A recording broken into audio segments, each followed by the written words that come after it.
এখানে আপনি আমার মালিক নন আর আমিও আপনার কাছের মেয়ে নই। তাই আপনার সব দেয়া আদেশ আমি মানতে বাধ্য নই ছোট সাহেব।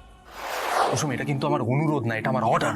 ছোট সাহেব, এটা আপনার গাঙ্গুলি বাড়ি নয়, তাই আপনার সব আদেশ মানতে আমি বাধ্য নই। কুসুম, চেঁচাবেন না ছোট সাহেব, অযথা চেঁচামেচি করে নিজের শরীরটাকে খারাপ করবেন না। আপনারা ব্যাগপত্র গুছিয়ে নিন। কুসুম, তুমি আমার সাথে এইভাবে কথা বলছো? আপনার হয়তো আমার কথাটা শুনে খারাপ লেগেছে ছোট সাহেব, কিন্তু আপনি নিজেই ভেবে দেখুন, আমি কি কোনোদিনও কারোর সাথে খারাপভাবে কথা বলেছি? আমি যখন চন্দননগরে আপনার বাড়িতে ছিলাম তখন আপনি যা আমায় করতে বলতেন, আপনার দেওয়ার সব আদেশ আমি পালন করতাম ছোট সাহেব। কিন্তু এটা আমার গ্রাম, এটা আমার বাড়ি, এখানে আপনি আমার মালিক নন আর আমিও আপনার কাছের মেয়ে নই। তাই আপনার সব দেওয়া আদেশ আমি মানতে বাধ্য নই ছোট সাহেব।